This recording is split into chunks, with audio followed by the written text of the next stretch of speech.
खबरें जो आपको सीधे जोड़ती हैं हमसे, जिनका आपकी जिंदगी पर होता है सीधा असर।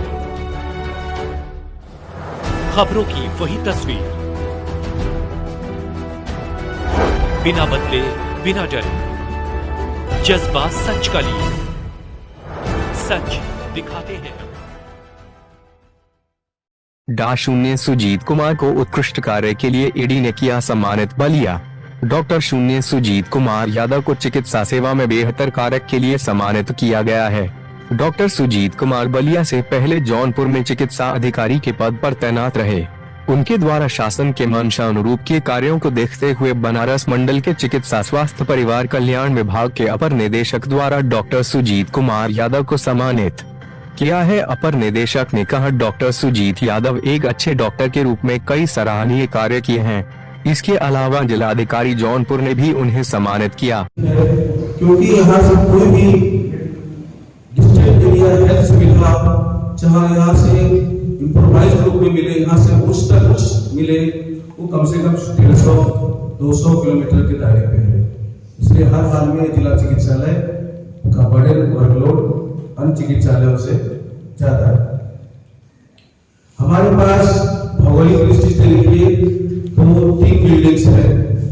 जो 3 बिल्डिंग को 2 आम रास्ता क्रॉस करती है, इसलिए भौगोलिक दृष्टि से थोड़ा इनसिक्योर है, क्योंकि 2 आम रास्ताएं अस्पताल के समझिए कि बीचों बीच पार करती है, और अस्पताल को 3 भागों में बांटते हुए एक नई बिल्डिंग, एक ई ब्लॉक जहाँ हम लोग बैठे हैं, और एक राइट साइड में जहाँ लोग कोलेरा वार्ड के नाम से जानते हैं, पुराने वार्ड में।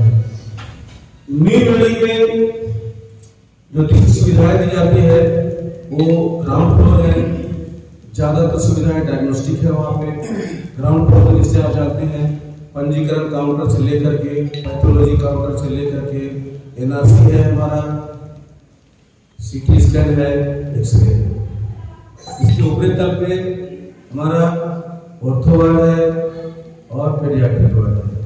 उसके ऊपर जाए हम तो हमारे जनरल सर्जरी वार्ड है और जनरल सर्जरी होती है। बीच वाले में एक और वार्ड है इम्पोर्टेंट, वो हेमोडायलिसिस वार्ड, जो फर्स्ट फ्लोर पे है। और सबसे टॉप में जो अभी जो वार्ड बनी हुई थी, जो कोविड काल में नई वार्ड बनी थी, वो PQ वार्ड से पेडियाट्रिक ICU वार्ड से चली जाती है, जो सबसे टॉप फ्लोर में है। हम लोग ई ब्लॉक में आएंगे। ई ब्लॉक में हमारा सबसे नीचे इमरजेंसी OPD है, इमरजेंसी इंडोर है। फर्स्ट में मेडिकल वार्ड है, और जहां हम लोग बैठे हैं टॉप में एक CVNET TB की जांच की एक प्रयोगशाला है और एक सभागार भी है। इसकी तरफ हम कोलेरा वार्ड की तरफ चलेंगे तो वहाँ हमारा डेंटल विभाग आज के तारीख में दंत सर्जन वहाँ हमारे बैठते हैं और दांत से संबंधित सारी चीजें हमारी तरफ से करते हैं। हमारे पास जो सेवाएं दी जा रही है, कुछ सेवाएं रूटीन सेवाएं, जनरल सेवाएं हैं। वो जनरल OPD के इमरजेंसी OPD, IPD, हेमोडायलिसिस, आंख का ऑपरेशन, डायग्नोस्टिक में CT scan, ultrasound, X-ray, RT-PCR। इसके अलावा ब्लड सेंटर, जो पहले ब्लड बैंक के नाम से जाना जाता था, अब ब्लड सेंटर के नाम से जाना जाता है, तो बहुत ही महत्वपूर्ण स्थान हमारी सेवाओं में रखता है। क्योंकि हमारे जनपद बलिया के जनमानस, कोई खास आंकड़ा मेरे पास तो नहीं है, लेकिन मेरा जो ये अनुभव है कि यहाँ के वॉलंटियर डोनर्स जो है किसी अन्य जनपदों से बहुत ज्यादा है। यहाँ की एजेंसीज जो डोनेट करती है ब्लड, किसी अन्य जनपदों से ज्यादा है। अब तक समझिए कि पूरे वर्ष भर में 500 यूनिट के लगभग सिर्फ एजेंसी के द्वारा 500 यूनिट जो है लगभग सिर्फ एजेंसी के द्वारा डोनेट की गई है। जबकि ब्लड सेंटर में आपका वॉलंटियर जो अपना डोनेट करते हैं, एक्सचेंज करते हैं, लेते हैं, वो करीब 3000 है। तो हमारा ब्लड बैंक जो है बहुत ही एक तरह का ये सफलतम ब्लड बैंकों में एक इनका नाम है और मैनेजमेंट उसकी है। उसके बाद हमारे यहाँ पे लैब में सेंटिनल लैब के नाम से जाना जाता है। सेंटिनल लैब सब जगह नहीं होते। इस लैब में संचारी रोग से संबंधित बहुत सारी स्पेशल जांचें वहां हुआ करती है, वो हमारे सेक्रेटरी में हो। इसके अलावा सरकार की मंशा के तहत आयुष्मान भारत जो हमारी सरकार की बहुत प्रायोरिटी में है पूरे भारतवर्ष में।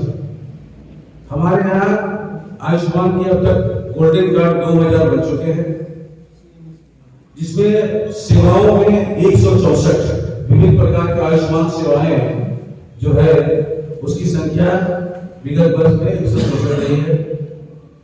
हमारे यहाँ एनआरसी के बहुत सब न्यूट्रिशनल रिहेबिलिटेशन सेंटर, न्यूट्रिशन जहाँ पोषण पुनर्वास केंद्र, जहाँ बच्चे जो है 6 माह से लेकर के 5 साल के बच्चे जो अति कुपोषित हो, सैम वैरायटी के आते उनको 14 दिन के लिए भर्ती किया जाता है, इम्प्रूव करता है, डिस्चार्ज किया जाता है। यदि 14 दिन में इम्प्रूव नहीं करता है तो फिर अगला नेक्स्ट 14 दिन के लिए भर्ती किया जाता है और बच्चों को ये न्यूट्रिशन पे बहुत ध्यान दिया जाता है। इसके लिए हमारे पास मेडिकल अफसर है, पीडियाट्रिशियंस हैं, ट्रेंड स्टाफ नर्स हैं, डाइटिशियंस हैं। इस तरह मैं कहूँगा कि हमारा एनआरसी सेंटर जो है ये भी बहुत ही जनमानस की सेवा में तत्पर है और बहुत ही सफल सेक्टर माना जाता है। इसके अलावा जागरूकता के रूप में, प्रोटोकॉल के रूप में, मेडिकल बोर्ड के रूप में हमारे चिकित्सक, हमारे कर्मचारी, हमारे अधिकारी तत्पर रहते हैं और हर जगह सेवा देते हैं। हमारे यहाँ हेल्थ एटीएम के बारे में पिछले वर्ष माननीय मंत्री जी की कदमों से उद्घाटन हुआ है। ये हेल्थ एटीएम एक आपको असेसमेंट बताता है कि हमारी लाइफ स्टाइल यदि इसी तरह बनी रही तो हम किस तरफ जा रहे हैं। आपको बहुत डेवलप नहीं है ये हेल्थ एटीएम से भी बताता है कि हम रिस्क फैक्टर जो है हमारा, रिस्क में हम रिस्क में आ रहे हैं, रिस्क जोन में है या हम सेफ जोन में है। आपका वजन, आपका हाइट और अपना बॉडी मास इंडेक्स कैलकुलेट करके बताता है कि आप ओवर ओबेस है, कोलेस्ट्रॉल बढ़ने से करना रिस्क फैक्टर है। इस प्रकार ठंडी को देखते हैं, हमारा ब्लड मशीला जो है ई ब्लड मशीला है, जैसे कि डीएम साहब निरीक्षण किए हैं, उनके निर्देश के अनुसार पुरुष और महिला का कम पड़ा हुआ है और उस ब्लड में भी ब्लड मशीला है। तो है जलाओ हमारे तरफ से, नगर पालिका की तरफ से अलाव की लकड़ी ठंडे के लिए उपलब्ध कराई जा रही है और जल रही है। इस प्रकार हम सरकार की मंशा के अनुरूप, शासन की मंशा के अनुरूप अपनी स्वास्थ्य सेवाएं जनहित में डिलीवर करने का प्रयास करते रहे हैं और भविष्य में भी करते रहेंगे। भविष्य 2024 में कुछ सेवाएं अपेक्षित है जनता के लिए जो 2024 में होना संभव है कि वो सेवाएं अब तक के एग्जिस्टिंग सर्विसेज में ऐड हो जाए, जुड़ जाए। जैसे एक ब्लड कंपोनेंट सेपरेशन यूनिट, ये जांच चल रही है, उनकी जांच जो होती है कई चरणों में भारत राज्य सरकार, पहले जिला स्तर, राज्य सरकार, भारत सरकार, उसकी ब्लड कंपोनेंट, ब्लड एक ऐसी ही गंभीर चीज है, पूरी प्रक्रिया जांच होने के बाद वो लाइसेंस देगी तब वो आपको प्रारंभ किया जाएगा। तो हम लोग दूसरे चरण में भारत सरकार और स्टेट वाले लोग हमारे आए थे, वो अभी विजय साहब हाल ही में निरीक्षण करके गए हैं और उनका निरीक्षण से हम लोग को कुछ दिन में अवगत करा दिया जाएगा। संतोषजनक अप टू द मार्क होने पर वो आपको लाइसेंस निर्गत करेंगे। तो अग्रिम कार्रवाई हमारे पास बहुत सारे मशीनें उपलब्ध है, लेकिन बिना लाइसेंस के निर्गत किए हम उसको नहीं चला पाएंगे। दूसरा है हार्मोनल असेसमेंट मशीन हमारे पास आगे बढ़ी हुई है, ये अगले वर्ष की सौगात होगी, प्रक्रिया जारी है। जो कंपनी चलाती है पीओसीटी के नाम से जानी जाती है, वो सरकार से टाइप है उनका, तो वो बार बार हमको रिमाइंड कराते हैं, आपके बारे में बताते हैं कि आप भी पूछते हैं, हम लोग भी पूछते हैं कब लग जाएगा, जल्दी लगाइए। वो भी प्रयासरत है मानव संसाधन लेने और साथ साथ इंस्टॉलेशन की। इनकी हो जाने के बाद लिस्ट में तो करीब 60-70 हार्मोन्स हैं जिनकी जांच करना है। लेकिन पूरी लिस्ट में ना जाए तो भी 10-15 हार्मोन जो डेली आवश्यक है, थायराइड हार्मोन, इस टाइप का जांच हमारे यहाँ संभव हो जाएगा, जो कि जिसके लिए सुदूर वाराणसी वगैरह हमको भेजना पड़ता था। ये भी जनता के हित में बहुत अच्छा काम होने जा रहा है। और आपको बता दें, एक प्लानिंग हमारी चल रही है, जमीन का नापा जा रहा है CCU के लिए, क्रिटिकल केयर यूनिट के लिए भी सरकार 50 बेड की, उसके लिए जमीन इंजीनियर साहब आ रहे हैं, जेई साहब आ रहे हैं, कुछ जमीन की लंबाई चौड़ाई एरिया ले रहे हैं, जहां भी सटीक होगा, हो सकता है कि सौगात हम लोग अगले साल प्राप्त हो जाए। इसके साथ और बता दें कि आपकी प्रयास से, हमारी प्रयास से इस जिला चिकित्सालय में अब तक तो भारत स्वच्छ भारत अभियान के तहत स्वास्थ्य विभाग को नाम दिया गया है कायाकल्प। कायाकल्प स्वास्थ्य विभाग के लिए है। ये एक पारितोषिक योजना है सरकार की, कि अब अच्छा करोगे तो हमको पारितोषिक देंगे, फिर अच्छा करोगे फिर पारितोषिक देंगे, और आपको आगे प्रथम नंबर, द्वितीय नंबर जो भी आप प्राप्त करते हैं सम्मानित करेंगे। इस कार्यक्रम के तहत भी हम लोग इस साल अपने को प्रथम चरण से पास करवाए, दूसरे चरण में पास करवाए। अब हाल ही में 1-2 दिन पहले आप लोगों को जानकारी हो, नौ में बता दूं कि तृतीय चरण जो फाइनल चरण होता है उसकी भी जांच हो चुकी है। स्टेट लेवल से टीम आई है, अपनी जांचें करती गई है, वो भी हम लोग कुछ दिनों में अवगत करा देंगे कि हम लोग कहाँ पे हैं। यदि इस तरह की शुभेच्छा आप लोगों की बनी रही तो हो सकता है कार्यक्रम को निकाल लें, और इसमें क्या होता है, कुछ पारितोषिक मिलेगा, जिससे कि अस्पताल में जिसकी कमियां, जो गैप्स दिख रहे हैं, जो कमी दिख रहे हैं, उसको हम और इम्प्रूव करा पाए। उनका ये मकसद है, जो हमारा मकसद है। इसके अलावा भी स्टेट से आए हुए अधिकारी से बात हुई हमारी, उन्होंने कहा कुछ विभाग आपके ऐसे हैं जिसको नेशनल लेवल की क्वालिटी एश्योरेंस कमेटी जो होगी वो भी सम्मानित, वो भी सर्टिफाइड कर सकती है।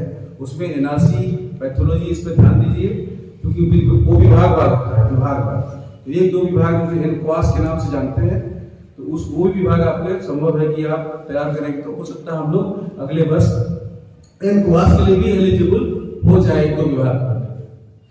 और हमारे यहाँ अन्य गतिविधियों में एक सम्मान कार्यक्रम भी किया जाता है, जैसे पिछले वर्ष इस वर्ष हम लोग 15 अगस्त को किए थे।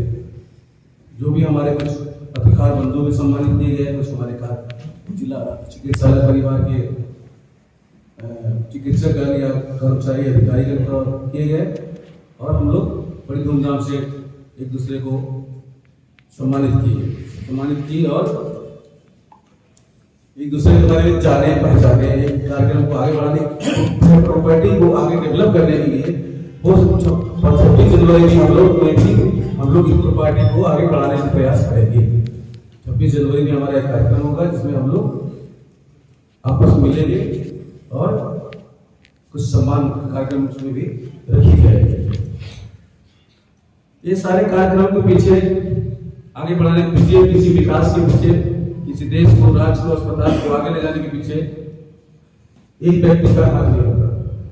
पूरे अस्पताल परिषद के सदस्यों के साथ साथ हमारे पास हमारे जो मार्गदर्शक प्राप्त है, जो हमारा मनोबल बढ़ाते हैं, वो है हमारे माननीय सांसद जी, माननीय मंत्री जी, माननीय विधायक जी, और साथ साथ जो हमारे निरीक्षण करते हुए जिनका सिर्फ और सिर्फ मिशन वो है कि अस्पताल इंप्रूव करें, वो है माननीय जिलाधिकारी महोदय। बिना जिलाधिकारी महोदय के मार्गदर्शन से जो भी आप देख रहे हैं AC लगा हुआ वार्ड में, या ऐसी जो भी सकारात्मक कार्य कर रहे हैं, तो हमारे जिलाधिकारी महोदय हर पल हमारे साथ है। फोन से फिजिकली साथ होकर के, अस्पताल में एंटर होकर के हम लोग कार्य की निरीक्षण करते हैं, मार्गदर्शन करते हैं, और आगे बढ़ते रहने के लिए मनोबल को हमारे बढ़ाते हैं।